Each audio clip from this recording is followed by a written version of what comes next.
hand to guide you out of the building. Exit from the left of the room, row by row.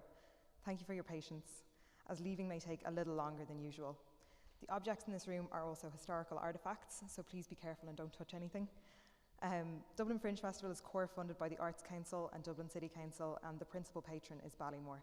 Thank you so much for coming and enjoy the show.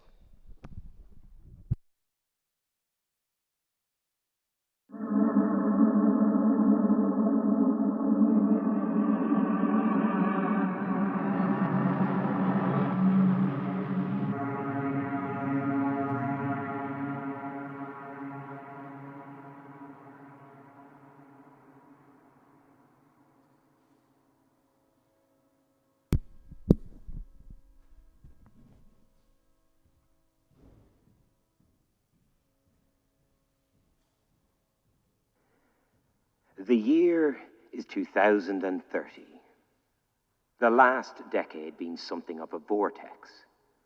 Perhaps that's because we're living life on a different timeline. Hard to keep track of time when the algorithm keeps bopping you about. Makes it hard to remember how it used to be, how it ever was.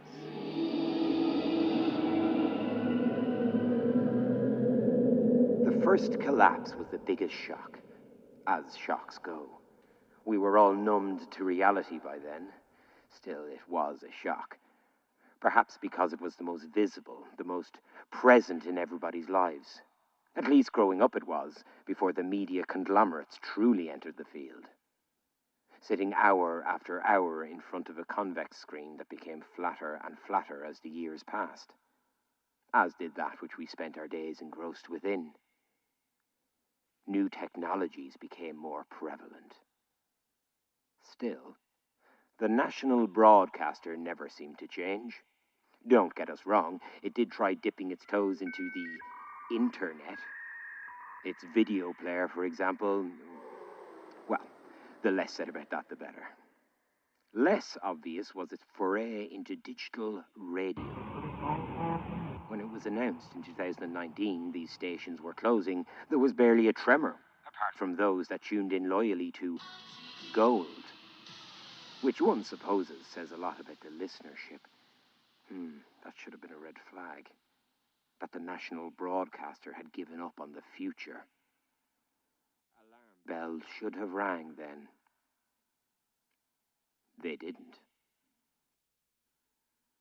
Change happens insidiously until, all at once, they happen overnight. Delivering eyeballs and eardrums to advertisers was all well and good when advertisers had money to spend. But one good recession and... Wow. 2022. A last-minute attempt to rescue the damned broadcaster. A minister for communications with a particular inclination for introducing wolves spoke of the revolutionary impulses of Spotify, the thrust of its AI, its extensive archive, its ability to gauge the mood of a nation. And before even so much as a debate, 2FM was under the exclusive fiefdom of the Swedish music conglomerate. Lyric was closed. The primary television channel became a series of repeats. O'Riordan's, Glen Rowe, and highlights from Italia 90 for the feel-good factor, thrown in for good measure. There were further staff cuts. More studios closed. But momentarily, the books appeared to be on the path to being balanced. It wasn't to last. 6 months later, the national broadcaster was no more.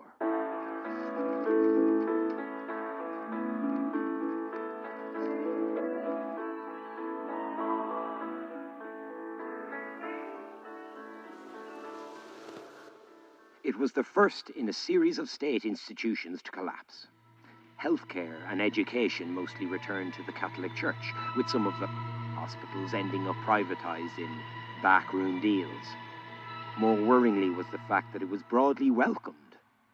A little upheaval, and suddenly a stabilizing story of salvation becomes de rigueur once more. Amazon took control of the postal service within the urban centres, and their peripheries, well, They'd have been better serviced by pigeons. Dublin Port followed. Shannon, Irish Rail, all sold off in a short spurt that made the great Greek fire sale of 2015 look like Sotheby's. Still not sure how it all happened, really. Our news feeds being a blitzkrieg of disinformation. We have our suspicions, though. You might be thinking why all this matters. Some thing was found, hacked, perhaps, passed through hands, a dossier of some sorts. A database emerged from deep in the netherworld of the 20s. It was a hard drive, the name of which was State Building, an Alternative Method. The state had all but collapsed, but within the dossier, sketches, roughly conceived, we admit, but filled with potentials nonetheless of parallel organizations. There was folder upon folder, folders looking at sequestering carbon in Midlands bogs, proposals to nationalise and regulate the data flowing through the data centres, a kind of online hedge school system to bypass the theological orthodoxy of the state school system. What captured our imagination, however, was the folder entitled An Avant Garde Public Service Broadcaster. We opened it, and the first file was entitled A Manifesto.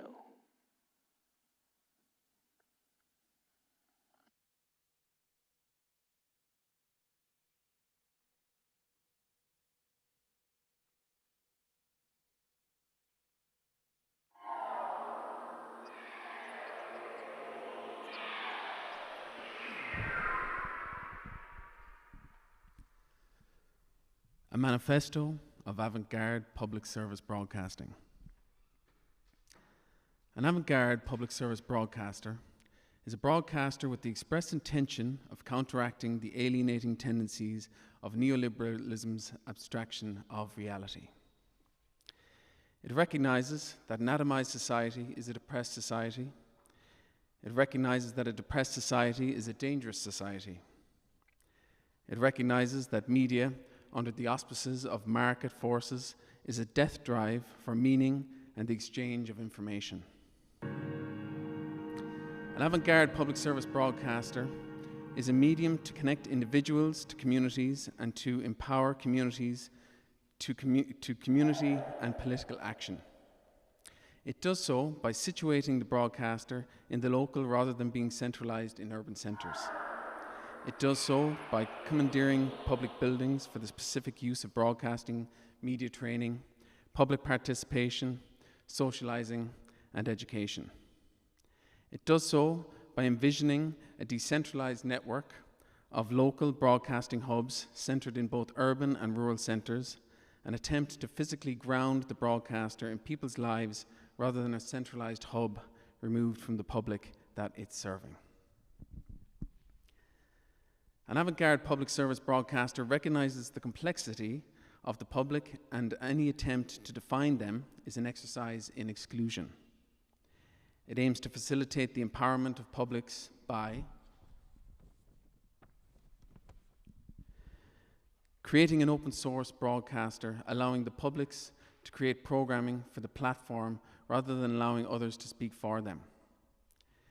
Use cultural frameworks that already exist within the communities and platforming this rather than modifying such frameworks to suit a homogeneous perspective of a public. Creating a service controlled by the public on their own terms. An avant-garde public service broadcaster views the public as citizens rather than passive consumers and aims to mobilize the public in support of core values of democratic empowerment, justice, and tolerance, rather than as spectators of elite institutional politics and of democratic and social breakdown. It aims to create programming that seeks to educate the public about the systems that govern society, social, economic, financial, racial, political, geographical, through all this accessible programming. An Avant Garde public service broadcaster is free from the gravitational pull of the market, allowing it the freedom to experiment with its scheduling and programming. Free from the dictates of advertisers, an Avant Garde public service broadcaster fosters a spirit of experimentalism, creating a new grammar of production. This new grammar of production can begin the process of expressing a public outside the flattening impulses of state apparatuses and technological algorithmic standardizations, beginning the necessary reconception of the horizons of possibility.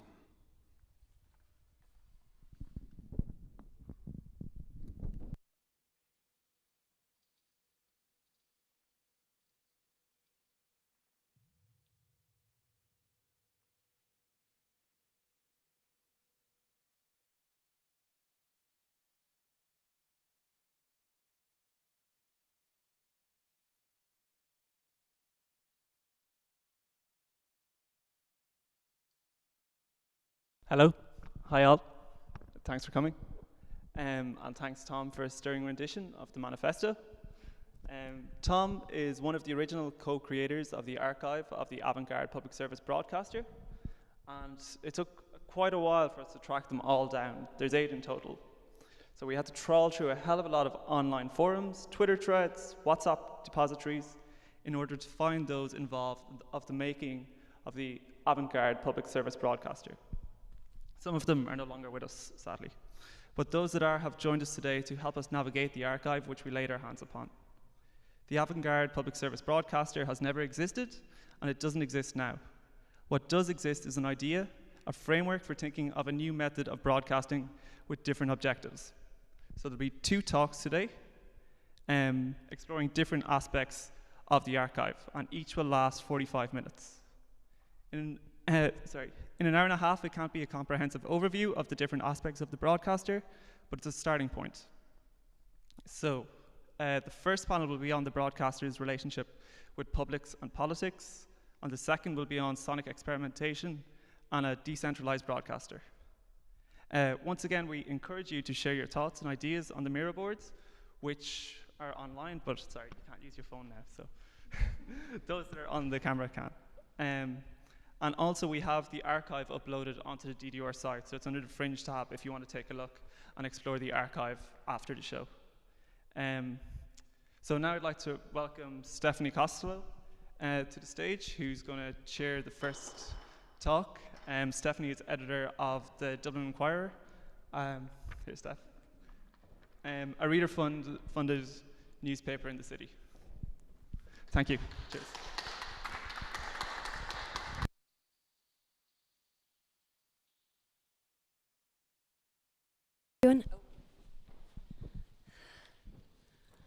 Hello everyone, thanks for joining us today. I'm going to give everyone just a minute to get settled.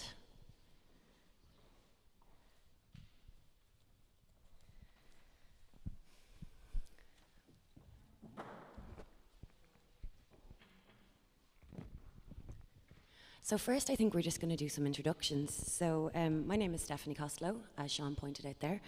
I'm the editor-in-chief of the Dublin Inquirer. If people haven't heard of that, we're an independent, ad-free and reader-funded publication that is a local community newspaper. We serve kind of all of Dublin.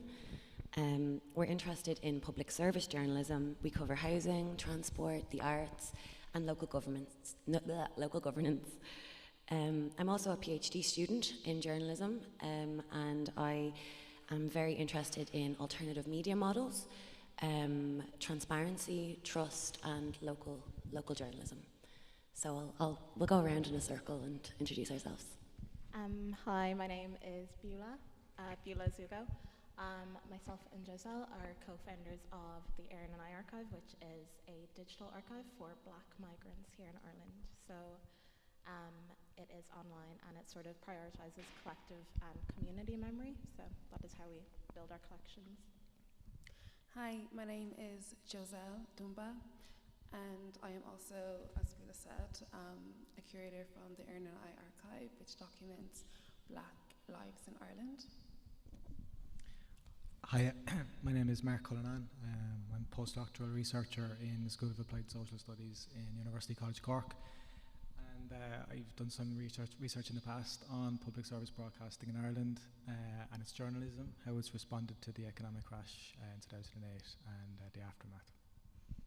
Brilliant. So thanks for joining us again today as we look back through discussions held in a workshop at which Mark, Beulah and Joselle were present. In this section, we'll be looking at notions of public and politics and how that relates to the concept of an avant-garde public service broadcaster. We'll discuss the manifesto the participants wrote, examine its values, look at ideas surrounding for the public good, what that kind of means, political motivations, and exercises in how an avant-garde public service broadcaster could be representative of the many voices and different communities on this island. So I think maybe to start, we might kind of go a bit broad, and I might throw this question to Mark first of all. So do you think that public service broadcasting in general, both past and present, has democratic functions? And if so, what are they? I mean, absolutely. I mean, from the very start of, I suppose, the whole project of public service broadcasting, it was about bringing, I suppose, a national community into being in some way through you know, establishing the right of the microphone and then later the camera into public spaces, into political spaces, into communities. And obviously you have to remember that the whole technological context of this, the invention of radio and then television. And always, you know, from the start of that, it was always kind of distinguishing itself from state-controlled media. Public service broadcasting was about that broader function rather than a kind of a state propagandistic model, which is why I suppose you have independent organizations like the BBC and RTE that are separate to the state, set up, you know, by legislation and regulated and so on. But definitely in terms of its democratic functions now, the key ones you might say are in terms of its political role, providing information relevant to our, I suppose, status as members of the public, as citizens in a democratic system, providing the kind of the news, debate, public discourse, investigation, whatever serves the public interest, whatever, I suppose, assists people in fulfilling their roles as citizens at the ballot box. So in all sorts of ways, public service broadcasting claims for itself a really central role in democracy. And what are its limitations, do you think? I suppose, I mean, that's a big one. I think we're kind of, this is kind of why we're here. I think we're running into its limitations. And you know, we have the existing public broadcaster here is talking at the moment very openly about being in existential crisis. And that's partly because of its financial situation and partly because of it doesn't have the same degree of legitimacy amongst all parts of the population that it once had. So I think even us coming here today and breaking up this conversation is really critical. Because you know, we have a commission on the future of the media being set up by the current government at some point, but there is going to be no visionary discussion involving the public on what that public media system should be. We've got a huge reform of the funding model of the public broadcaster coming down the line. Again, there is no desire to involve the public in these discussions at any level that I can see. Yeah. And the ads on television tell us pay your TV license. It's part of the terms and conditions of living in Ireland. So public broadcasting is kind of very much framed, you know, as a technical matter of wavelengths and broadcasting systems and funding models. It's actually a democratic project, and I think we're here to discuss what's worth preserving in that and what's worth reinventing and reimagining. Thanks, Mark. That was incredibly insightful. So as we just said there was a workshop, and we sort of looked at some of the core values of the avant-garde public service broadcaster. And I'm wondering, Beulah, if you might, and also feel free as well, whoever wants to jump in, but if you might tell the audience a little bit about some of the core values that came up. Well, kind of as Mark already said, one of the main roles is to sort of allow people to fulfill their role as citizens. One core value that we spoke of was maybe this avant-garde public service broadcaster being a mobilizing force. So rather than maybe fostering passive participants, you know, you sit down, you listen to the radio, or you watch RTE, and you kind of just consume whatever is fed to you. There's potential for it to be this sort of force that I suppose fosters a sort of collectivity, and it maybe encourages you to actually participate in your community a bit more. Amazing. And I suppose, Joselle, how does it go about setting those or achieving those values, would you say? Achieving the values of Yeah, so back to the manifesto, I presume. They say it's sort of free from the gravitational pull of the market, and sort of, I suppose, how would, in your opinion, would the Avant Garde public service broadcaster set out to be all these things that Beulah just said? So, like, how could you mobilize support? How can you encourage your community? Things like that. I think that working with the community and trying to build frameworks of participation within the community is how we do that. For example, working with grassroots organisations and allowing them to take up space within the public broadcasting service, and allowing them to, I suppose, demonstrate the work that they do within the community, and allow that information to then be free and accessible to the community, to then which would then mobilize, hopefully create some kind of social mobility within the community, and kind of a call for social action. And how do you, like, I mean, anyone as well can jump in on this, but how do you think that we can ensure that this is accessible and it's understandable, the project itself? Well, I think by using open source media, we can ensure that it is accessible. So open source being that it's just free for everyone to use and to access information. So yes, and also I think when we were during the workshop, we also talked about kind of combating disinformation, and we came up with kind of like a transparency model, and making sure that the information that's being provided to us is accountable and it's checked to make, and so we know that it's truthful and it's accurate. Does anyone else want to jump in there on kind of notions of transparency, or why transparency would be so important in a project like this?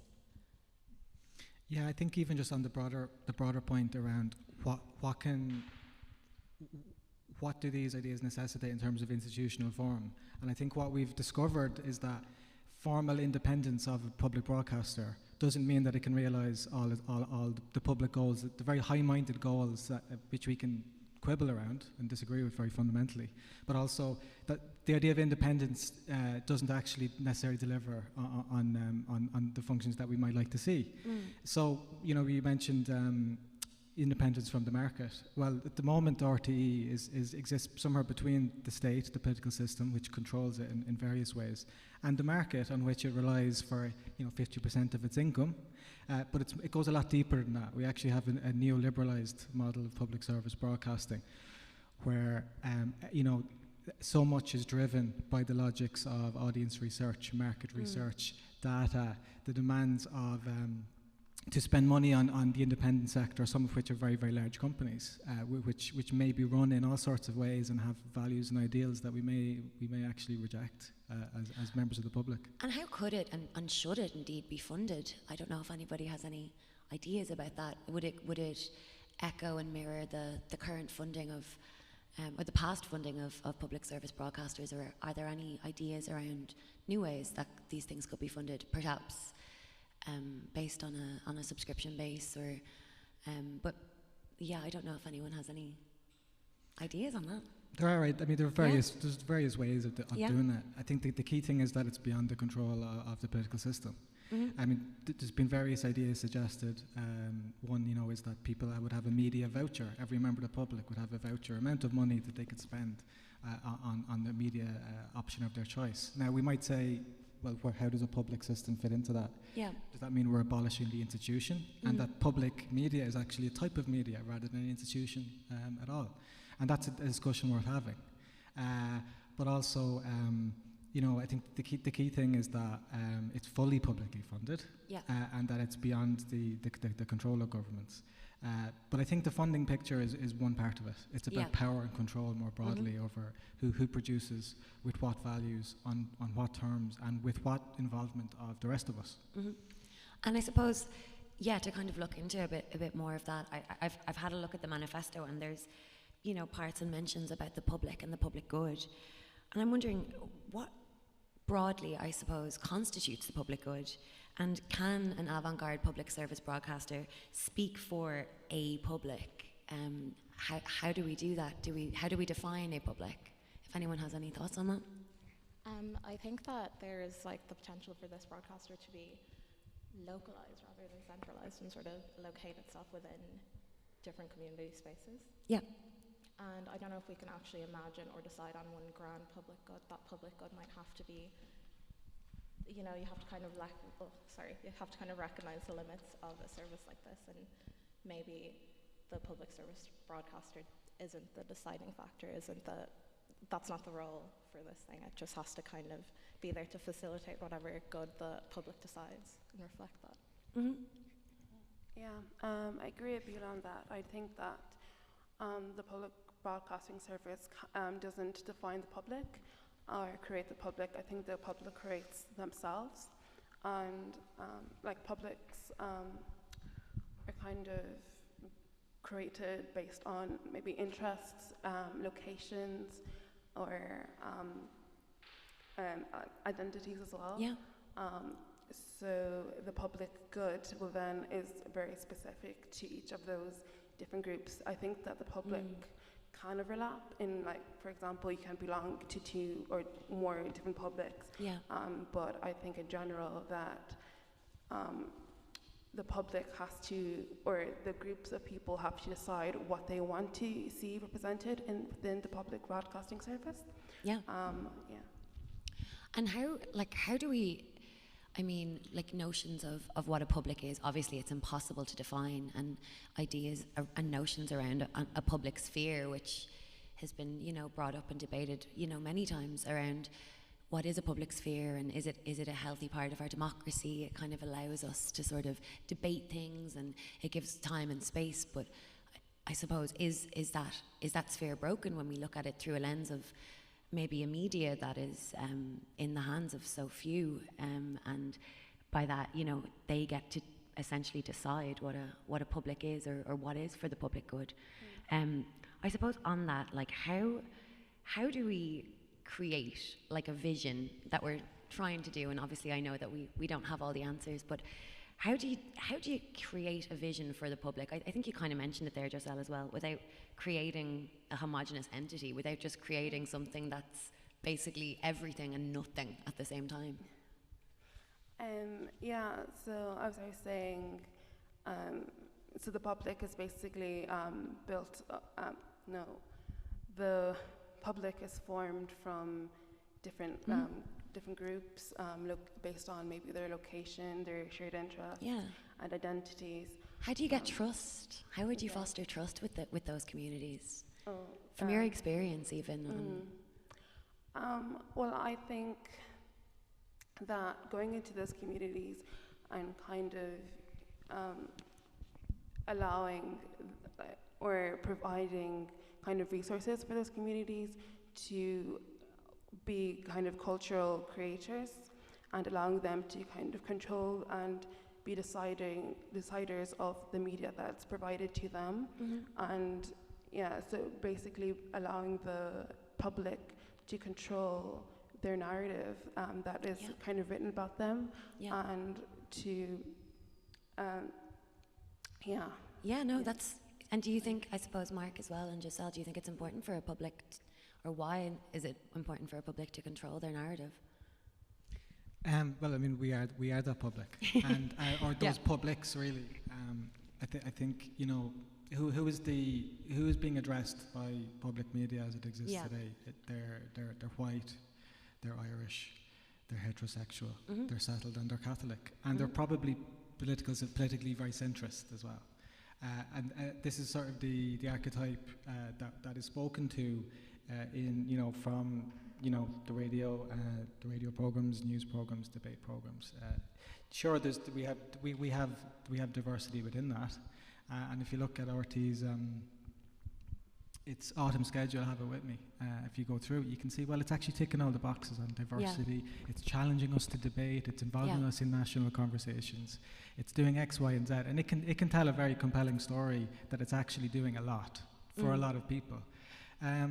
But the problem is that there's a huge amount of gaps in that. First of all, we don't have much of a say in it.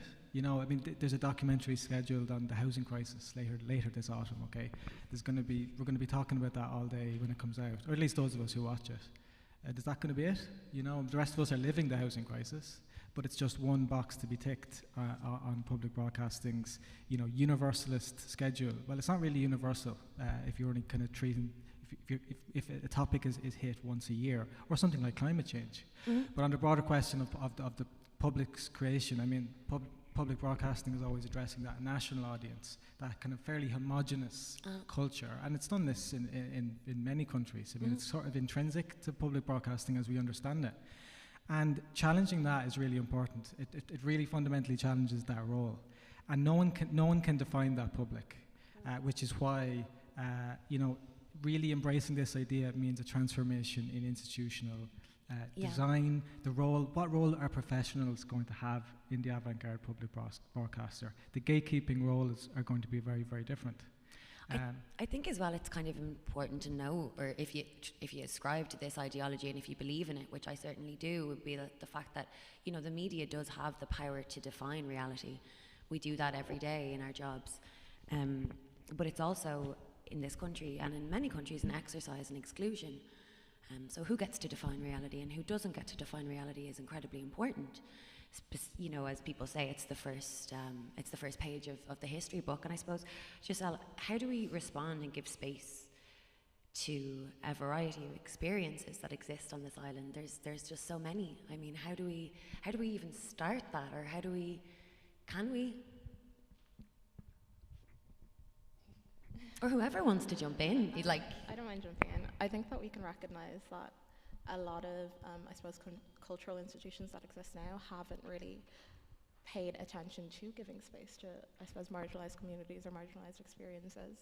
And what results from that is that communities will sort of make their own spaces and sort of honour themselves and their own experiences. So, which is a good thing, I suppose. Yeah, which is a really, really good thing. But then, I suppose the question is, how do you incorporate that? What happens when an institution wants to join in and wants to, you know, support it? How do they do that? And I think sometimes what you have to do is just pass the mic and let that community, I suppose, like Giselle said, create its own narrative and, you know, support whatever space that they've made for themselves. Of course, and also acknowledge the fact that maybe not all communities want to be a part of something necessarily, and nor should they have to be. I don't know if you have any thoughts on that at all. Yeah, so I definitely think that what Beulah said is, I agree with her, in terms of saying that we definitely need to kind of pass the mic in to communities. And that could be, like, as I mentioned previously, in the form of providing resources, and training as well. I think that it's good enough to say, okay, you have this platform, do whatever you want, but people might not know how to necessarily use it. Sure. So I think in areas where people may need training to, I don't know, create a radio show, that should be provided to them, but give like complete control of like what is being said on the radio show, or who's being invited to speak on the radio show, and whose voices are being amplified on that radio platform. Should be in control. Should be in the control of the community. So you're saying sort of like it's not just about participation, but it's about like training and sort of handing over the tools, like showing people how to do something and then leaving them to do it. Yeah. Yeah.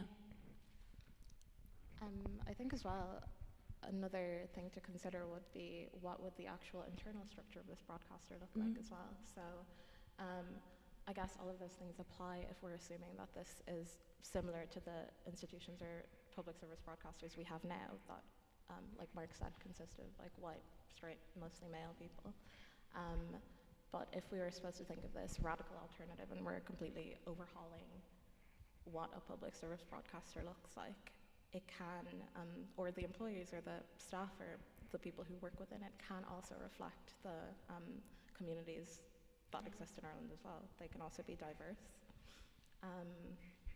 I think something that we did speak about a lot during the workshop was what cultural frameworks would be, I suppose, imposed.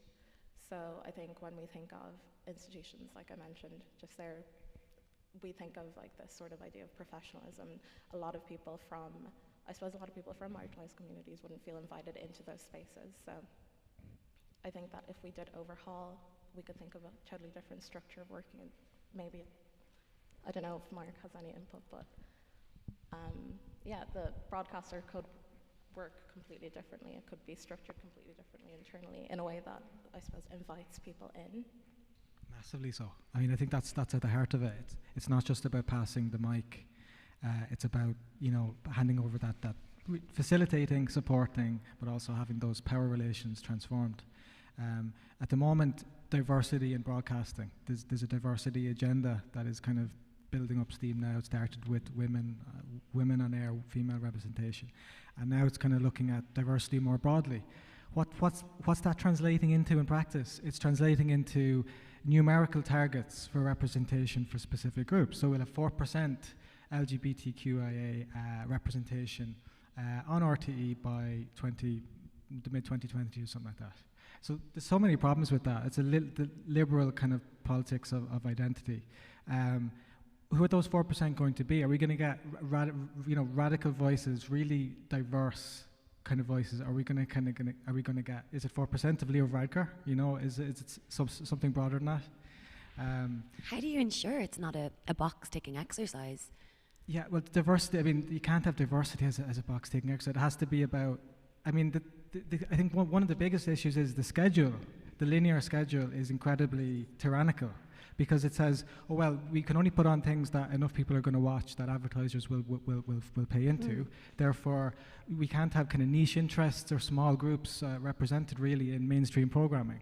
But when you get rid of that idea, and when you get rid of the idea that everything has to be from only polished contributors can speak, only people that are media trained, we have to get away from all of these ideas. We can't. It's not really truly a public media service if it's only available to those who are on the inside of it already. I think as well those notions of like who's a good speaker, and the reason why we tend to see so many of the same faces on television, specifically and in our newspapers and on radio as well, is because I suppose the media sort of get stuck in this circle of, well, that person's good, we at least know they're going to have a good thing to say, they can speak well, they look well, and it just sort of perpetuates, I think, this continuation of just the same voices all the time.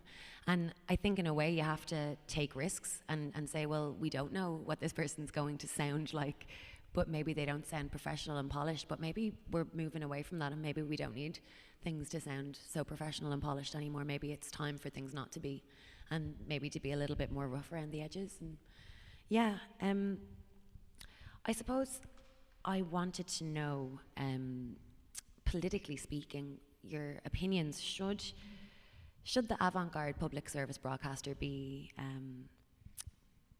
politically neutral, or should it take a stance? Should it be explicit in its views? What do you think? I would say definitely yes.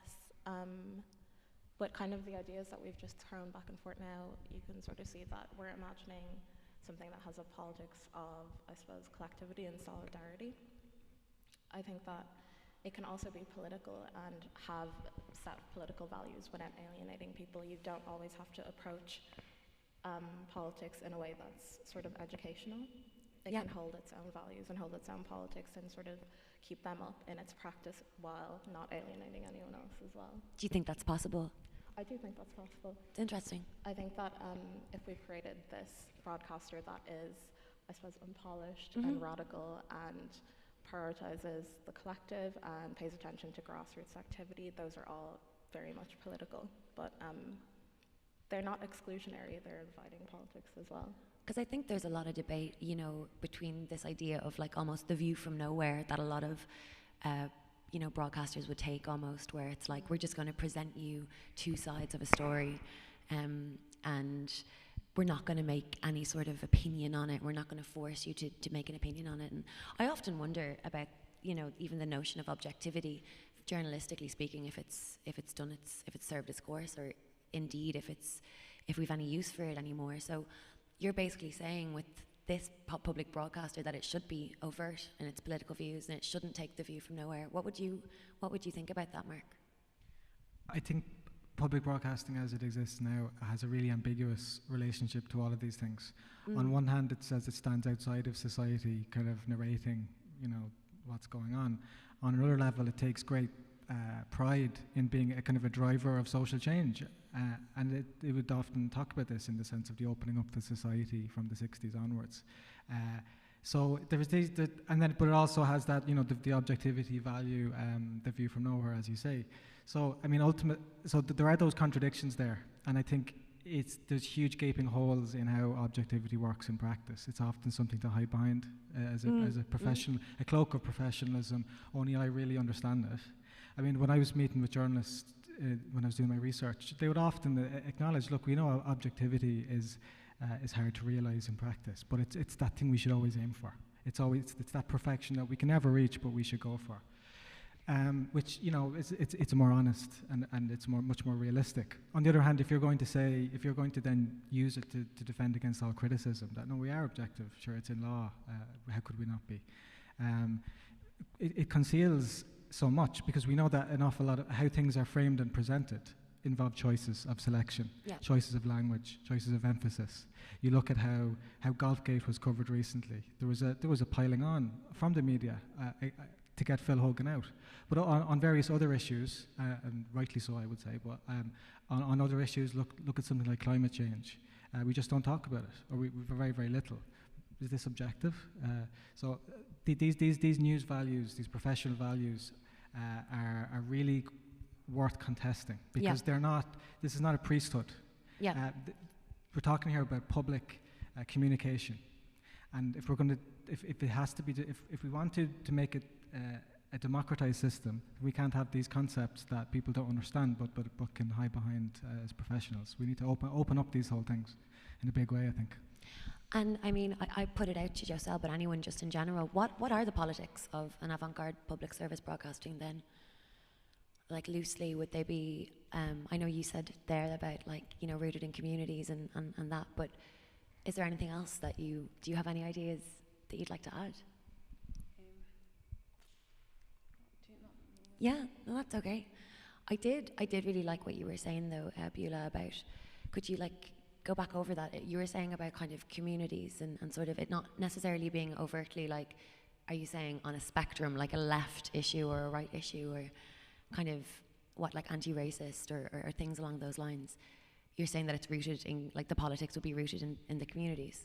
Yeah, I suppose so. But I think I was kind of more alluding to the fact that by having those politics and by whatever structures that it does have, it is a political platform, I suppose. Yeah. So that there's no real way to be objective. I think Mark kind of covered that as well. But, yeah. So do you think that it should encourage its listeners or its viewers to be politically engaged? I think so, yeah. I think that all public broadcasting does, whether it does kind of present it in this like neutral or objective way, you're still sort of encouraging an action, and that action sometimes might be passivity. Yeah, yeah. Or, I don't know, disdain, like when we think about the way RT covered the Black Lives Matter protests, for example. I think that does sort of encourage its listeners to have a political standpoint or do a political action. So I think that maybe just going the whole hog and actually encouraging people to participate as well is what it should do. Yeah. Do you have anything else to say? Does anyone have anything to say on that? Should it engage people politically? Should it encourage people to be political overtly or not? Yeah, it should. At the moment, it asks us to direct our attention towards Kildare Street and the Dáil, and that political system, and the whole construction of political journalism It's an insider's game of who's telling me this about who's going to get the top job, or the machinations of power. Politics is much, much broader than what happens in these institutional venues. And it's in public broadcasting's interest at the moment to preserve that, because it keeps us passive. It keeps us waiting to hear what they tell us. Yep. And then you see how street politics can be covered sometimes, like the Irish water protests a few years ago. Street politics can be demonized. And, you know, it really reflects a very narrow idea of the political that does not serve, if we're going to use a phrase, the public interest. I don't think it really helps us. And, you know, the manifesto talks about being an atomized society. Yeah. And how to overcome that atomization, it means embracing a fuller version of the political. And that means less role maybe for the political insiders, you know, that really narrow casting. It's not really broadcasting, I think. A lot of political journalism is narrow casting to an audience of the very well informed. But the rest of us are passive, we're left out. You know, we're not included. You know, I think this really calls for, you know, institutional revolution. Yeah, I suppose as well, like on that note, it's like encouraging people to be political, encouraging people to be engaged, you know, looking at what's being presented to you and realizing what's been left out. And that is political, even what's not said is political. And I'm wondering, is there, you know, and indeed what is the archival role of a avant-garde public service broadcaster? Like what is its role in reflecting and mirroring sort of, you know, a public in general? And I wanted to ask either you or Joselle that question, considering the archival work that you do already with Erin and I, and sort of if you could give some insight into the importance of just archiving, what it means, and you know, when there's the absence of something, how that's also, I think, political. Personally, I think that the archive has the power to amplify certain voices and also to kind of suppress others. And I think that happens when maybe the communities that are being archived or described are not always involved in the archival process. And so that might just be from like institutions and archivists preserving history. And so I think from like that can result in a very kind of revisionist history where people are excluded and the truth about communities isn't being told. And so like it's would you feel that way even now, I suppose, with the setting up and the motivations to set up the archive that you had both set up? Would that have been one of the motivations, to feel like there was some untold or unheard experience? I think personally as well, there's just something that is grounding about having, I suppose, physical or digital evidence of people's experiences. Like, for example, our archive focuses on Black migrants here, which is, I don't know, we are part of a big diaspora, and the diaspora here does not have as much, I suppose, I don't want to say influence, but there's not as much evidence of how we've existed here. Yeah. I think that it's also pretty new diaspora, so there is, and you shouldn't really expect a lot, but as we did find a lot, and a lot of what we found kind of centered around organizing work that asylum seekers or migrants had done. So whether that be protests or like any sort of rallies, there's a lot of that, but then much of the evidence from that came from people who weren't affected. So these movements were affected-led, but then the people who preserved them were not part of the affected group. So, for example, if we found a speech, or we found, we have an archive from a specific protest. I think it was an anti-deportation protest. And a lot of the speeches that were preserved were white speakers. So they were Irish school teachers or Irish politicians. And although the protest was actually organized by Black female asylum seekers, there's no evidence of their input. So I think it's pretty important to actually have that, to have those who are affected be the ones that preserve the history, like Joselle said. So I suppose there is an archival function to this if, like we talked about passing the mic, but we also talked about including communities and kind of centering those who are marginalized. There is an archival function if that is one of the priorities of this archive. So if you're able to look back over time and see the actual experiences that people have had in certain communities that are recorded and preserved by themselves, it's completely different to seeing them preserved by someone else. Absolutely. I think that's incredibly important. And also, you know, it's important to kind of ask as well, like what happens if you know, certain people, their histories aren't archived. It's incredibly important. I guess as we're coming towards the end a little bit of the topic, I was wondering if anybody had anything else that they'd like to add, or anything that they'd like to say about anything to do with the public service broadcaster in general. I know that I think anyway that there's sort of like a question part that's been done on some app that I can't remember now, but I'm sure you all maybe know about that. But is there anything else that you guys would like to add in terms of your views of this, or whether or not you think it's something that's realistic, or whether, you know, anything in general? Just about, at the moment, there's so much discussion around disinformation, populism, disintegrating societies, and these are issues that really do concern public broadcasting, because it really can undermine their ability to bring people together in any sort of shared reality, even if we disagree with it so much. But there's this assumption that the current model provides the answer to these challenges, that and there's a very self-serving institutional narrative that what we have now is the bulwark against the mob, against the rage machine that is Facebook and so on. And I think we need to really question that. If we're not talking here about institutional transformation, we're doing it wrong. We need to be talking about that. We need to talk about, we're talking here about the Avant Garde public service broadcaster, but really we're not just talking about broadcasting in terms of the airwaves. We're talking about the internet as well. I think we need to be talking not just about what sort of institutions will serve us well, and what sort of content should serve us well, and values when it comes to media. But if our project is the democratization of the public sphere in any serious way, we should also be looking at what can the internet be in a democratized sense. Is it going to be Facebook that decides how we communicate online? What might a public service algorithm look like?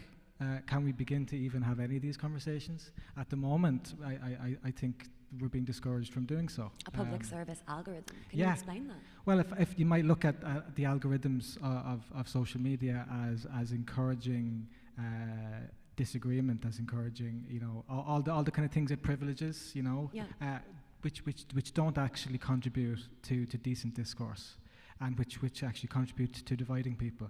What might a public algorithm look like, which actually tries to bring together different perspectives and different views, but also encourages solidarities, also encourages us, how are we going to communicate online?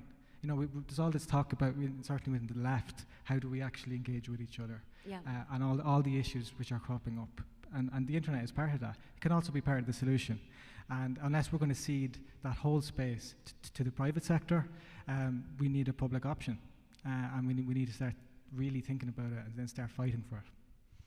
That's a really good point. I never even, to be honest, thought about the idea of a public service algorithm.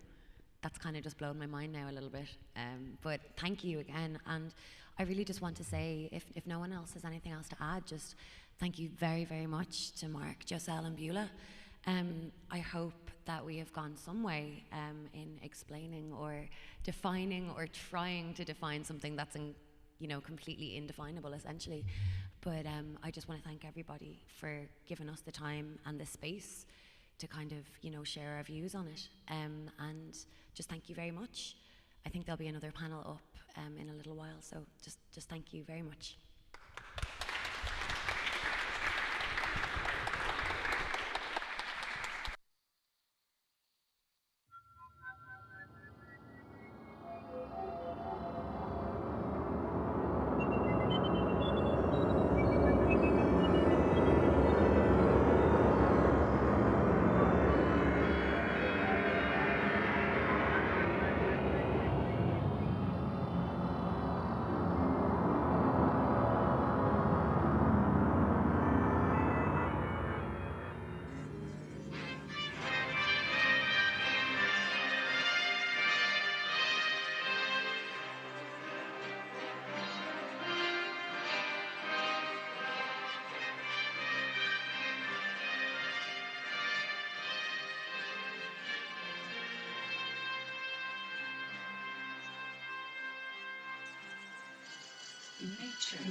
Is that on?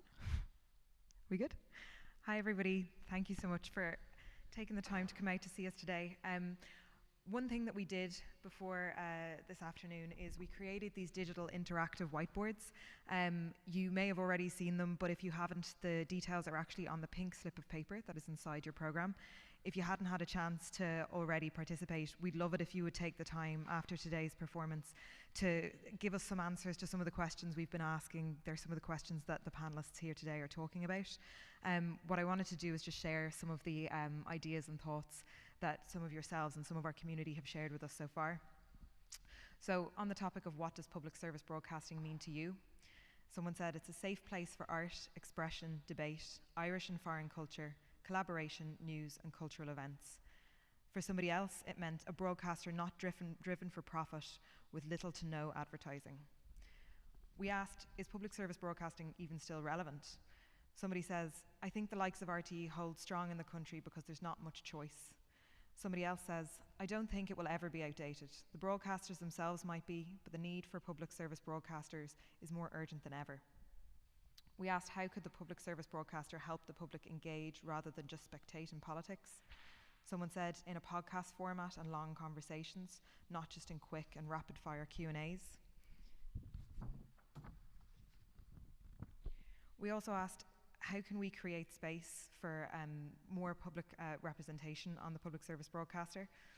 And someone said if we could create space to hear from and speak with communities rather than speaking to them, and also if we could allow them to dictate some of the agenda rather than just the government. We asked who should fund it. One person said the public. Someone else said tax the tech giants. And finally, we asked how do we create a public service broadcaster that is truly representative. Seek out those underrepresented, look under the rocks, and allow the public to determine the agenda. Thank you.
We all set? Yeah. I'm so happy to take my mask off. So yeah, I'd like to welcome you all back to the second half of our discussion. So your last panel, I think, was focusing on specifically kind of on the politics of alternative broadcasting, but we're going to be looking at particularly experimental practices. So that could be across, radio activism or radio art, sound art, maybe even things like science fictions or speculative design. And I think luckily enough we've got like a really interesting panel today of people who are all experimenters and creators in different sorts of capacities. So we're going to be talking about some of their practices and also some of the experiments that particularly inspire them and kind of help them to think about the possibilities of alternative radio.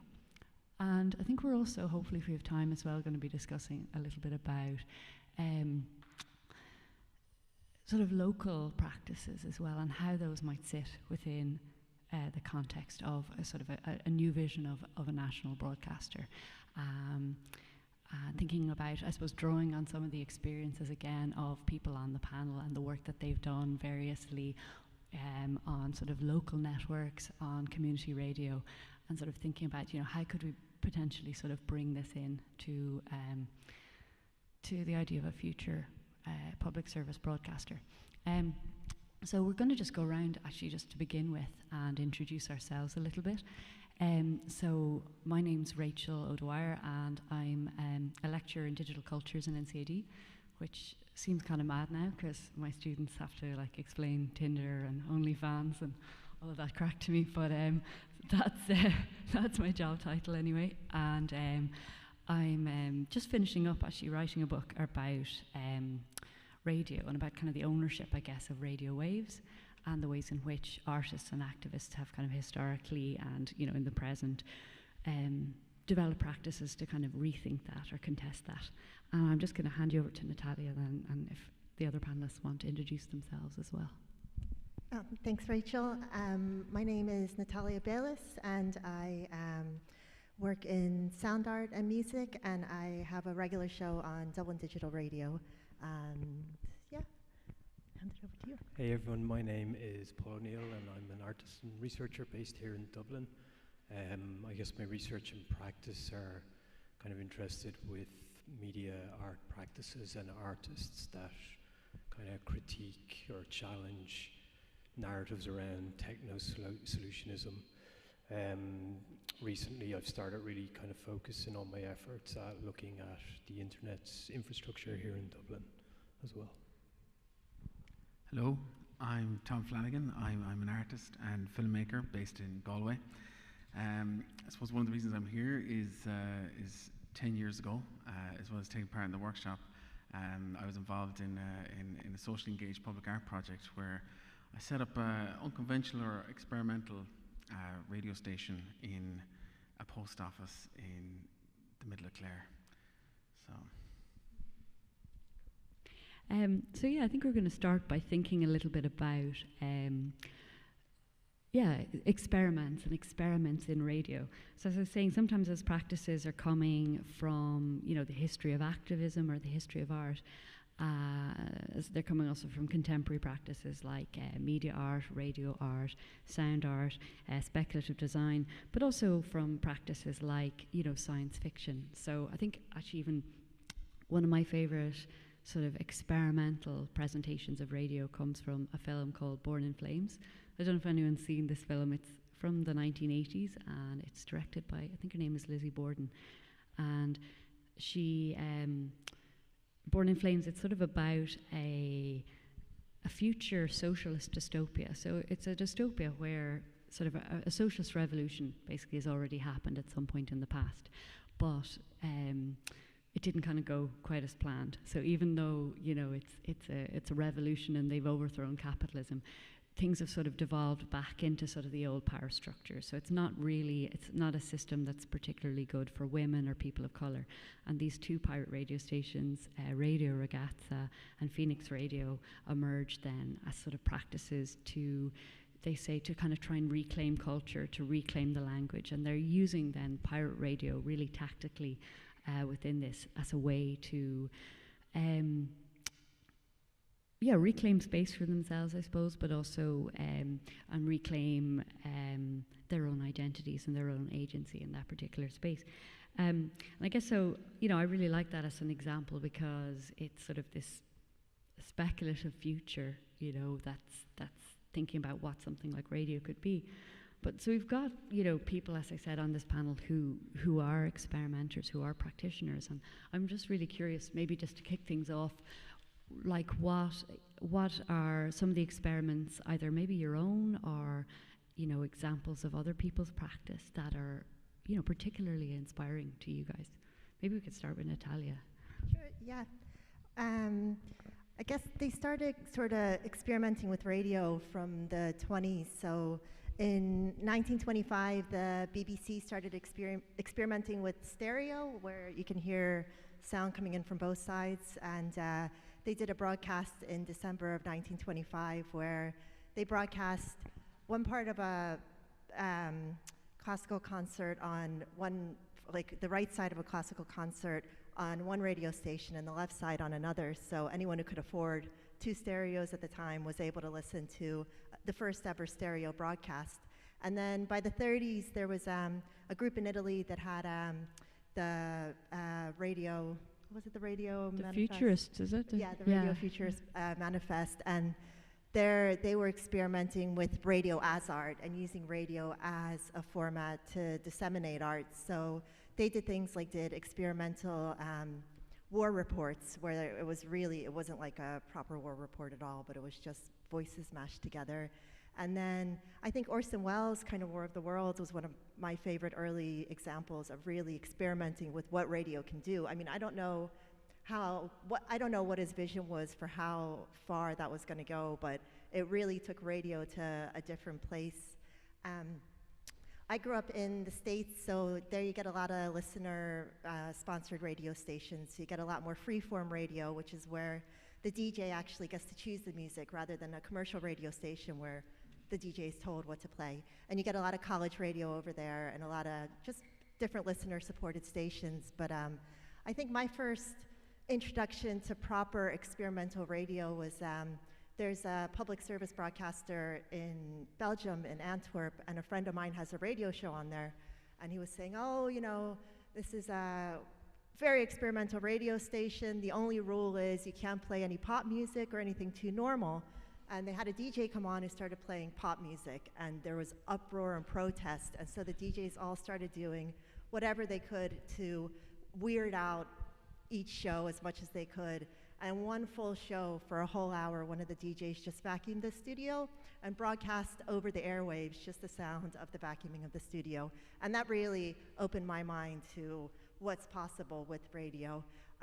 Nowadays, if you listen to DDR, Michelle Doyle did things like sleep concerts last year, where 8 hours straight while you're going to sleep, she played a full concert. And I love that kind of experimentation. And currently, you also have like Jennifer Walsh, who does really interesting experimental radio on DDR, where she did a whole show recently just about, I couldn't listen to it, but it's just different versions of Danny Boy and just the history of that. But so yeah, that's the kind of experimental radio I'm quite interested in. And then I was lucky enough to get to listen to Tom's, some of what Tom put together for the folk radio that he did at XPO, and it was shows like, I think Eilish Murphy went out and just recorded herding calls of the local farmers, didn't she, and played that. So I think that's a great example of how it's a really local thing that would interest the local community, but it's quite interesting to anyone outside of it as well. Maybe, Tom, do you want to tell people a little bit about folk radio and some of the experimental practices that were involved in that, in case people aren't familiar with it? God, it's so long ago. Good 10 years. Last February, 10 years ago. 2020, right? Yeah. I was involved in a project called XPO Folk Radio. So it's a public art project, so I'm an artist. It was socially engaged artwork, so the idea was that I was going to work with a really specific community in Clare, and it was supported by Clare County Council and the Arts Council at the time. So folk radio, it was a concept for an artist-run radio station based in this really interesting, unique space called the XPO. So XPO, former post office. So it's a former post office. So, you know, we're living in these times where, you know, spaces like this are closing all around the country. You know, police stations closing and, you know, post offices closing. This was kind of the XPO was a kind of reinvention of this space in a tiny village in the middle of Clare. About 13 years ago, into this kind of creative cultural hub where kind of an alternative kind of conversation around issues people were facing in rural communities could be had. You know, a different kind of community space where it's not a community centre, it's not a pub, it's not a GA space. So this place exists in County Clare as this unique cultural hub for the community of Kilnaboy and North Clare. So this is right smack in the middle of the Burn. So the Burn being this, you know, world-renowned, unique landscape. And there's an incredible amount of creative people living in that area who engage with this place on a regular basis. So it's quite unique. They have a small committee. They don't even like to call themselves a committee. They're more of a gathering. I started working with them, working in this space, and it's an old house. It was the post office. Fairly rough kind of space, small. I mean, the entire floor area would be smaller than this room. But I set about working with that community and that wider network of that community to set up an unconventional radio broadcast. So I spent about a year and a half working there, a couple of times a week, setting up a station, transmission, training interested people from the local community and the wider network of the XPO. And it culminated in 2 weeks of 24/7 broadcasting in February 2020. So when I talk about the station, I talk about it being like artist-led or unconventional. I very much saw my role with this community as someone who was facilitating them to think about the possibilities and potential of radio and what that can be in the landscape. So we wanted to do something very different. I didn't want to dictate what people's own creative responses were, but I very much kind of wanted to open their minds about what those possibilities were. So the station itself was a proposal for, I suppose, an alternative kind of community model or community of interest model for somewhere that's really kind of hyper-local. We're talking about hyper-local networks here today. So it was really interesting, incredible diversity of programming, experimental works, artist works, traditional type programming as well. So the entire archive is still there 10 years later up on Mixcloud under XPO Folk Radio if anybody wants to have a look at it. But that give you kind of a small sense of the project. And you were mentioning, earlier, I guess when we were talking, that you applied to the Broadcasting Authority of Ireland for a license, for a temporary 30-day license in order to do this. So it was legitimised, and recognised in a particular way by the regulator. And I wondered what kinds of, did that impose particular constraints around the sort of content that you could produce? Not really, no. I think, they were quite open to something that is different or experimental, and I think there's good evidence and there's good history of that in this country. We've artists like Art Field, who's produced some kind of radical radio works, especially here in Dublin. So they're quite supportive of that. I suppose the only restrictions when it comes to applying for licenses is maybe some of the legal structures that you need in place, the funding that you need straight up for the license fees, the insurance, that kind of thing. So there are those barriers when it comes to, I suppose, getting going on FM broadcasting, but they're actually quite open to something different, which is great. And sorry, Natalia, you were talking a little bit about sort of some examples from other countries of experimental, work with radio, but you're sort of working, I suppose, as a musician and a sound artist. You're using radio, I suppose, as a medium to sort of disseminate your work as well here. What's been your experience of kind of experimental practices in Ireland then, or as somebody who's sort of engaging with digital radio in Ireland? In Ireland, I guess digitally, I think DDR is the only thing I listen to digitally. So a lot of what I would come across would be on there. I guess with my own show, I do a monthly show, and I have a segment on it called Home Sounds, where I invite people to produce a 2-hour show based on I invite usually musicians, but it's any sounds that they're making from their home, or field recordings, or sounds that are coming into their home, or things they might be listening to. So like the very first show, the very first Home Sounds I did, Willie Maid, who's sitting there, and it started with him going for a walk with the dog in the morning, and the bird sounds, and then through the day it had like different sounds of what happened through his day, and the dog barking, the cattle mooing, and then different musicians will do different pieces for that. So that would be my own personal kind of experience with it. And then I think I was saying before, I find it really interesting how much being on the airwaves legitimizes things. I had a short snippet on RT1 about my work in January, and I do a lot of work with local farmers around me, and we all meet up, and they know me, and they know I'm an artist, and they know I'm weird, and they don't have any context for what I do. And a few of them happened to catch me on the radio, and suddenly for them, what I did just seemed really normal and natural, and it was no longer totally outside their realm of understanding, because the sounds that I make and myself talking about my practice was suddenly in their sitting room or in their kitchen, and these sounds were in their home or in their car, wherever they were listening. And that power of radio to just completely make it feel like you're then part of a community, you've kind of been legitimized or whatever, so yeah. I think it's kind of something really interesting coming out of the conversations with you and Tom around this idea of how kind of licensed radio in some ways can then legitimize these more experimental practices. Because I think I tend to focus quite a lot in research on pirate radio and the importance of those sorts of transgressive practices. But I suppose the flip side of that is, if you're working within a particular like bureaucratic or public structure, that you're sort of pushing the boundaries then of, as you're saying, what's acceptable and what people kind of understand as being sort of part of the content of that. There's also the, like, I know, like Sean was saying with Dublin Digital Radio, they're always thinking about how can they reach new audiences, and with pirate radio, you kind of need to know a little bit of where to look for it, or even digital radio. But if you're trying to do a public broadcaster and reach as many people as possible, there is that thing where once you are publicly broadcasting, anyone can have access to it who has a radio. You don't have to have any insider knowledge, and so yeah, that's, I think, a really interesting point. I think there's one thing about digital radio, that it's something that you choose to listen to, right?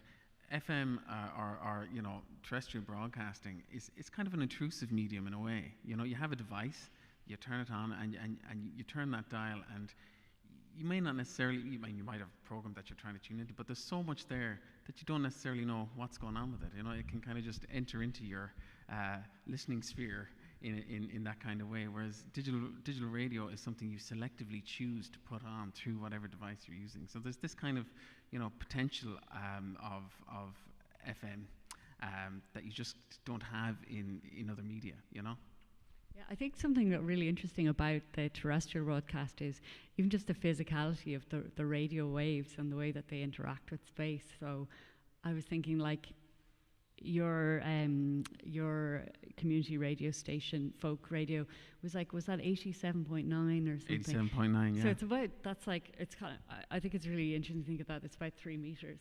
That's the size of the wavelength, and it'll bang off walls, and it interacts with things in kind of a sculptural way. And, like Natalia's saying, that there's this sort of other maybe kind of physical aspect to the FM or the terrestrial broadcast. I feel Paul is being left out here, but I think what's maybe interesting about your practice, and it'd be quite similar to my interest in radio. So I did my PhD kind of randomly in a telecommunications research centre, and when we speak about radio, it's very, very rarely broadcast radio. So radio is, anything that's kind of electromagnetic frequencies. So it's the Internet of Things, it's mobile communications, it's cellular communications, it's 5G, it's Bluetooth, it's Zigbee, it's all of these different kinds of waves that are, they're the same stuff as visible light, but you can't see them.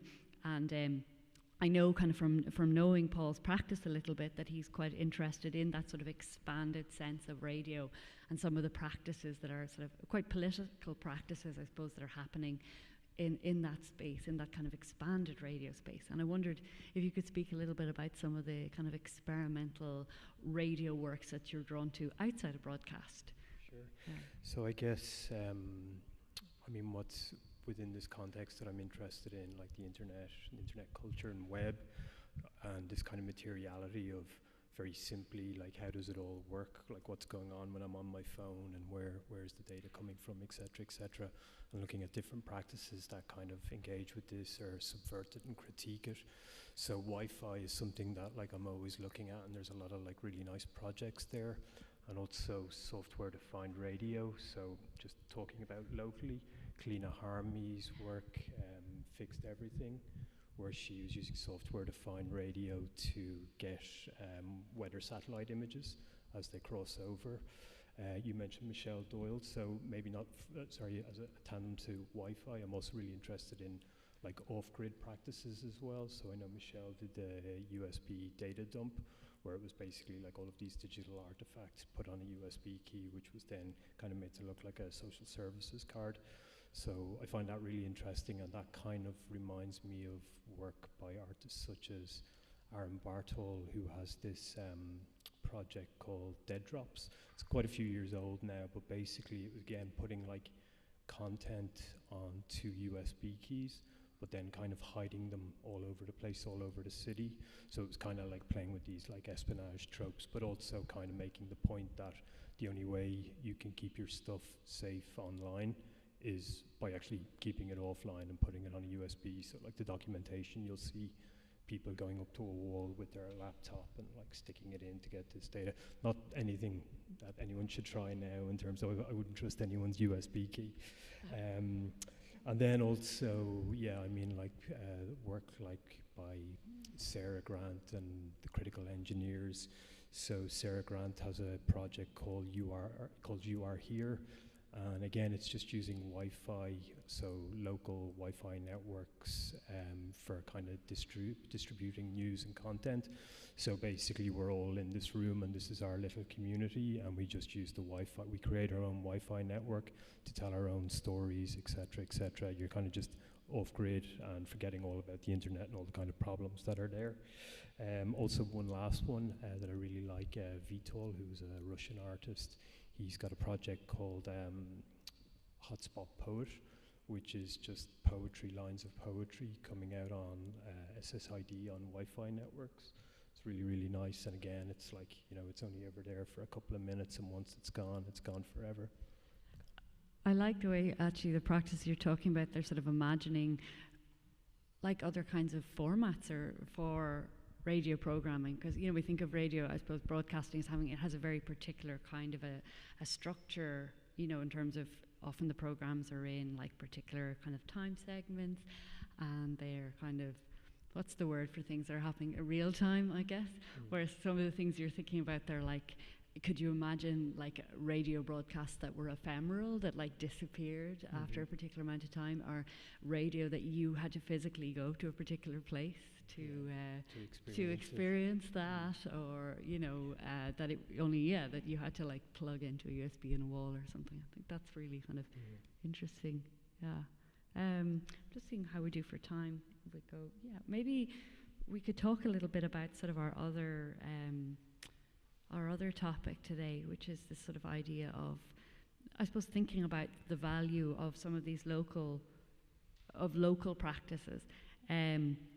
Something that came up a lot in the workshop, I guess, was sort of thinking about what's the kind of, you know, the sort of political structure that you want, what's the sort of techno-social structure that you want for your future public service broadcaster. Like, who's going to decide the content? You know, today, I think as Mark was talking about in the last panel, you have, you know, quite a paternalistic structure often with broadcast media, where there's sort of a select few people who are getting to kind of make decisions about the sort of programming of content, and often they in turn are beholden then to particular kinds of market imperatives and advertisers and so on.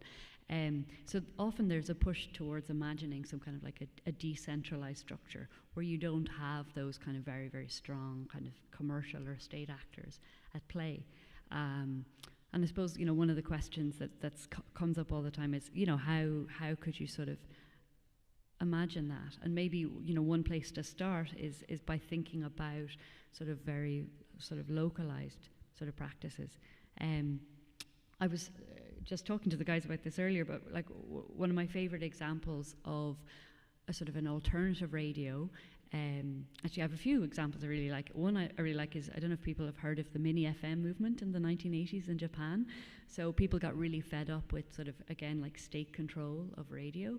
And so an artist, Tetsuo Kagawa, found this loophole in the regulation there that said, you know, you could basically create a radio broadcast, provided it was really, really, really low power. So I'm talking about like, you know, a couple of meters. We have similar kind of loopholes here.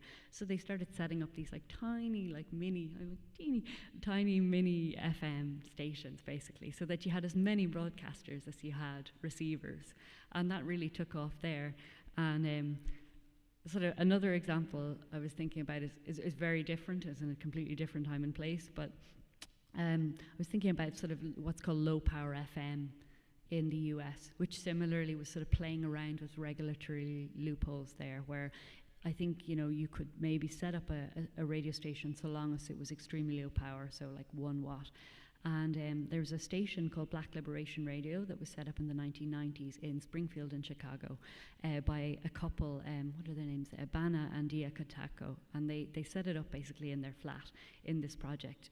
And, you know, part of it was about things like they were witnessing gentrification in the area. So they were like talking about the ways in which the projects were being transformed and, you know, being shut down and people were being relocated within that space. And they were talking about things like police brutality against people of colour in those communities. And it was really interesting. One thing I really liked about it was that because it was really low power, the station only kind of transmitted less than a kilometre. Because of the geography of segregation in that space, it still managed to reach, I think, something like 80% of the African American community in that part of Chicago at that time, because people were they were all grouped together in a particular space. And I really like those examples, even though they're very different. You know, one is it's like mini FM, and the other is it's like low power in the US. And I suppose another would be like the Italian free radio movement in the 1970s. We have these examples of kind of very local practices that a lot of their strength actually was from the fact that they were very localized, that they were quite limited, that they were sort of working with the resources that they had. And I thought that was something maybe we could try and discuss or tease out, maybe particularly in relation to your work with folk radio and you know, your work with community radio. And I was wondering whether there was anything you were thinking about in relation to that idea of locality. Yeah, well, I mean, it's an interesting one. I mean, in this country, if you're a small community and you want to start broadcasting, there's kind of one license route for you, really, which is the community radio license offered by the BEI, and the main concept behind that is supposed to be of the people for the people. It's supposed to be representative of your locality. It's supposed to speak to your locality. There's a number of kind of restrictions in place in terms of news and information and all these kind of things. And I've had some experience with community radio. I've worked with a couple of community radio stations, helping them get set up and in training and stuff like that. And kind of, that's what recently, 2020, 10 years ago, Kinvara FM, which was running a couple of years now. And I find, something around the model quite problematic, right? And it's not necessarily to do with how the licensors put these kind of formulaic restrictions in place and that kind of thing. It's more to do with people's perception of what community is, or people's perception of what radio is, okay, or what it can be. So, I mean, one thing for me when I was thinking about this project in the XPO, because essentially I was working with a community, but a kind of creative community of people. All of these people are based in Clare. When I think about the idea of what community radio is supposed to be, it's supposed to give voice to people who wouldn't have a voice on any other media. So they're not, maybe don't find themselves represented in the national broadcasters or, even in the commercial broadcasters. But it's interesting when I think back to this panel discussion that we had as part of the 2 weeks of broadcasting. One of the locals there was very adamant that his community was not one that was going to respond well to experimentation or experiments, And this is funny. This is someone who was actually part of the committee in the XPO. But really, the funny thing was that he was talking about this community in a very blind kind of way, because everything that was produced around him had come directly from the community. He was just talking about thinking that this is not what they want. So who are they? This is the kind of question when it comes to community. Who are they? And I think oftentimes this is something that's kind of lost in community radio, or people feel that they can't have their voice within that. And it's down to this, and really it's because we kind of live in this echo chamber when it comes to our experiences of media. It's like we're continually fed what the broadcaster thinks we want to hear, or trying to tell us who we are, or and what we like, and all these kinds of things. And I think oftentimes there's this concept that this is the audience. But and I think even the word audience, I'm thinking audience for me is like a commercial entity. They're like, I like to think of communities more as listeners. So people who listen to others in their community, and kind of gain knowledge and experience of alternatives in that kind of way. So I hope I'm kind of getting somewhere with your with your question, but yeah. So for me, like the XPO thing was about challenging all of that, challenging what is community, what is this community, I don't know, I don't know if Paul or Natalia, if you have anything you want to say about, maybe about the idea of whether or not we actually think what we want is a sort of a decentralized structure for an avant-garde public service broadcaster. Do we think decentralization is always a good thing? You know, what are some of the kinds of positives or negatives of this kind of decentralized structure?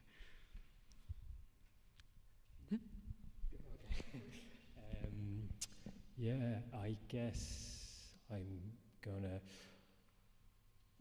gonna look at it from my experience of the problem with centralization and in my own research. So essentially centralization of our lives via our data, via our seemingly banal interactions with the interfaces that we all use, or we're getting quantified and mapped on them all. So that is something that really well, not just me, it worries a lot of people. So I'm always looking for ways to kind of break out of that and think about, well, what's the alternative? How can I avoid, all of my life ending up on an AWS server, the suburbs of Dublin or on Facebook or wherever, So within this kind of, I suppose, my area of media art, there is signs of encouragement maybe. So I'm thinking of mesh networking, which Rachel will probably do a better job of explaining than me, but I guess I can. I was going to say, actually, did you want to give a little explanation, just in case there's people here who don't know what you mean by mesh networking? So I guess mesh networking now, there's probably some sort of network engineer in the room who's going to be laughing at this, but hey. So it's, maybe I can point to actual organizational examples. So you've got NYC Mesh, you've got Toronto Mesh, then in Germany you've got Freifunk, and then in Catalonia you've got Gwifi.net. So basically the idea is it's kind of like community access to the internet. So you are bypassing the internet service providers, so you're kind of bypassing the corporations. So you kind of club together with your community and you get direct access into the internet through an internet exchange point. The, I don't say condition of all that is you kind of work together in the mesh. So if actually maybe this room works as a really nice way. So if I get it, I have to have line of sight with you, you have line of sight with Rachel, and so on and so forth. So it's really like a community coming together to get access to it. And the benefits of something like that are in principle that, you're bypassing internet service providers, you don't have to hand over all of your data, you're not being quantified, depending on what you do then when you're online. So depending on the platform you're using, there's obviously concerns. So, there's things like that I find quite interesting on a practical level for, say, Ireland. Maybe this one you would know if people are actually working on it. Obviously, it's quite tech specific. So that would be something for me that I would find really interesting. And again, just this idea of my experience of centralization within the context of our data is a negative. So for me, decentralization is the answer, but also acknowledging that maybe decentralization isn't the answer to everything as well. I think the Gwifi, those kind of mesh networks, it's really interesting to sort of think about that in terms of, like you said, decentralization. So, in some ways, like with a mesh network, the people are the network, exactly. So you don't have that sort of central point. But I think last summer I spent a while like looking at the Gwifi message boards, because they've got a massive amount of forums, and they're forums for like teaching people how to boost their Wi-Fi signal and configure the networks better. And they're in Spanish, English, and Catalonian. And I remember I came across this thread where somebody had just moved to the area, and they were getting really frustrated by Gwifi because it wasn't working the way they wanted it to, and their daughters couldn't kind of watch Netflix, or there was something like this. And they were sort of engaging with Gwifi like it was a commercial platform, and getting really frustrated, like, this is terrible customer service. And it was a really nice thread, because sometimes the threads are awful, actually. Sometimes they're really like, there's a real kind of tech bro, like, I know more about mesh networking than you do, kind of feeling that that even when something is decentralized technically, it's, underneath it's heavily centralized in other ways, Sure. So often those spaces require that that you have a lot of tech knowledge to kind of enter into them and kind of, gain competency within that. But this particular thread was really, there was something really nice about it, because everyone was kind of sound to this guy, even though he was being a bit of a dick. And they were basically telling him how to boost his signal, but they were also sort of explaining to him what a network system could look like outside of, you know, Virgin Media or whatever the Spanish equivalent of that is. And they're like, I don't think you understand that this is not a commercial system. You're not a customer, you are a peer. And you know, this is something we're all building together, and it was a really interesting kind of example. Just quickly, yeah. I mean, there's a lot there. First, the forums and the explanation and the community, and kind of breaking down what this technology is. Whereas we're kind of used to, if you go via the ISPs, they don't really go out of their way. It's the cloud that whatever that is, you know, that's kind of all you get. So just this community, and it doesn't have to be expert level, like it's just people trying to figure out how this stuff works is really interesting. There's then another separate point, which is probably for another day, but like we're so used now, well, depending on where you're living, we're so used to this connectivity and hyper connectivity, and like, do we really need it, you know? Well, sorry, Natalia, did you want to jump in? I guess I was just wondering, was that another sort of point to think about, which is, I feel like in the early noughties and in the sort of 2010s that you often get that, you got a kind of a media activist discourse that was like, we have to build a decentralized alternative to Facebook. We have to build a decentralized alternative to the national broadcaster. We have to build a decentralized alternative to the internet. And it has to scale, and it has to federate, and it has to function as well as this commercial alternative. And, you know, in a lot of ways that kind of ambition doesn't really work, because, you know, we don't have the same kinds of commercial funding as those sorts of platforms. We don't have the same sorts of network effects. But what seems to be emerging is, you know, a kind of a recognition that actually we don't need to function as sort of these very, very, you know, massive scale alternatives. Maybe what's more interesting is sort of to think about, how do we work within limits? How do we work within ruins and precariousness? And and work maybe at a very, very, very local level, a bit like, you know, like Tom is doing, you know, like you're doing, Paul, in your practice, and, you know, like Natalia's doing when she's sort of engaging with DDR. And I'm sorry, I'm kind of running around in circles around this sort of question of kind of the local a little bit. But I think when just one thing that came up in the workshop, what we were talking about is, if we did set up this dream public service broadcaster, and talking about decentralization, like at the moment, you know, so much of what you hear about in Ireland would come more from Dublin or Cork or bigger centres, so you don't get as much news or information from small local communities, and that might not always be interesting to everyone. Like, I might be really interested in what my neighbors are up to, but that doesn't mean somebody in Wexford might be, or in Phipsborough or anything.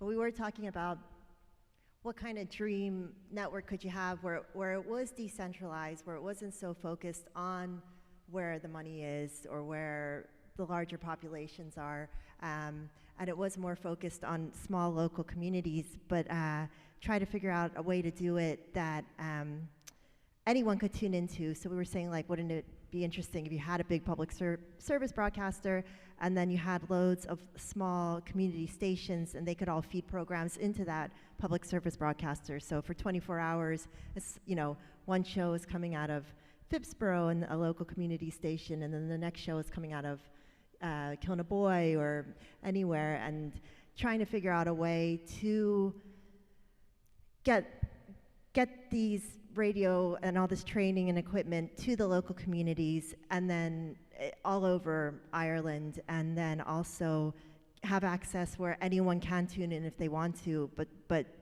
it isn't just in one place. It isn't just these centralized locations where that's where the importance is, or that's where somebody decides that's where the interesting things or the worthwhile things are happening. So therein lies the problem with the centralized broadcaster. You know, they're the ones who are deciding what's important.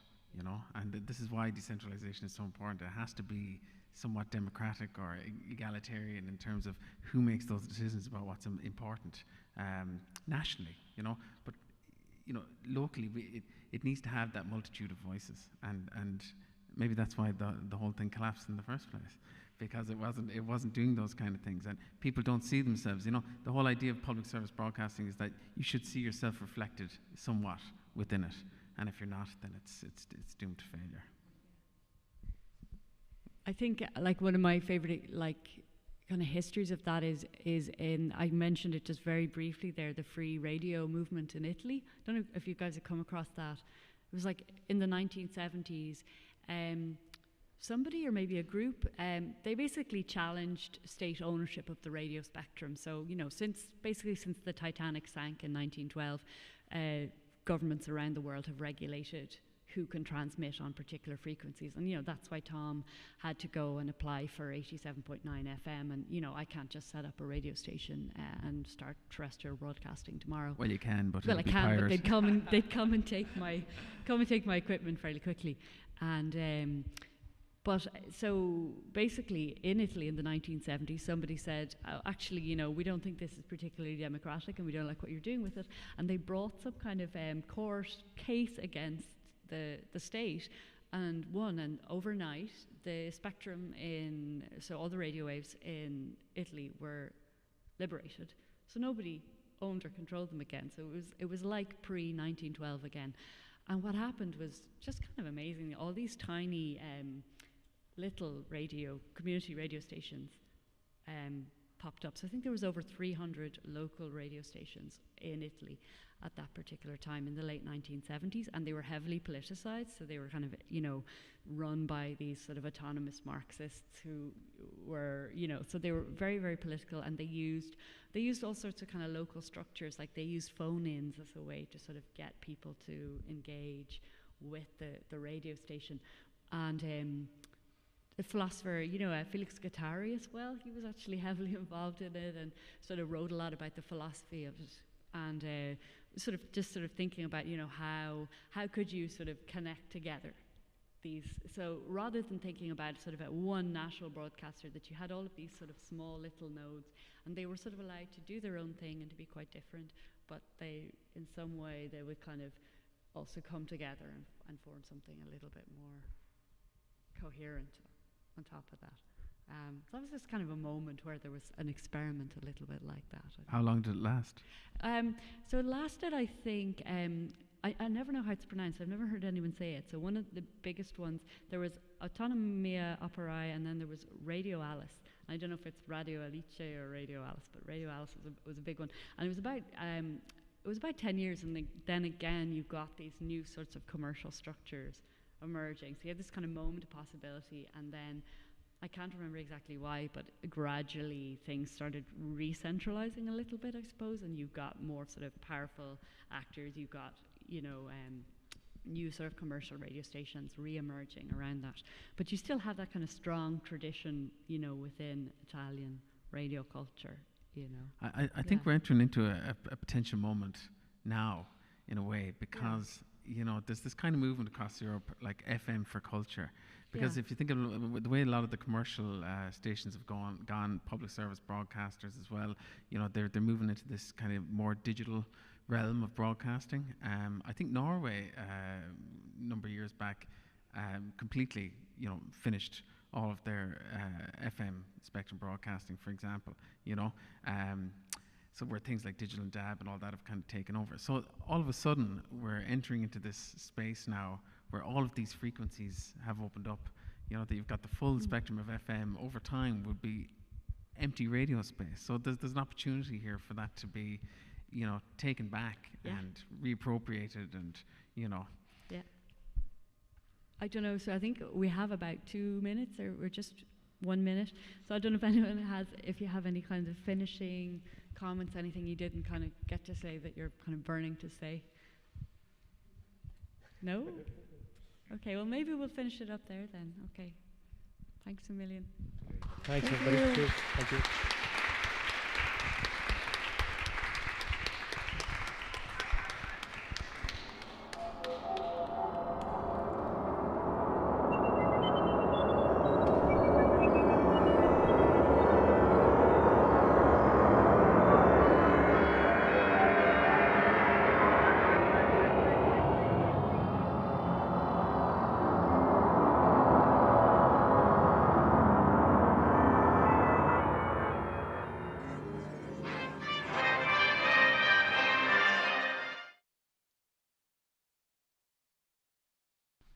Thanks again, everybody, for coming. That's, I guess, the end of our exploration of the Avant Garde Public Service Broadcaster for today. So, as you can probably guess from the conversations we had today, that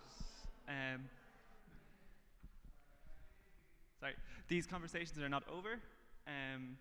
We're hoping that we can still flesh out more aspects of this broadcaster. We think there's more aspects to be fleshed out. We also encourage you to check out the archive, which is on the Dublin Digital Radio site. We consider it a living, breathing thing, that it's not finished yet. And if you have any thoughts on today or any aspects of this broadcast you'd like to see explored further, please submit your ideas to the mirror boards, and perhaps we can write this broadcaster into existence together. Cheers. Thank you.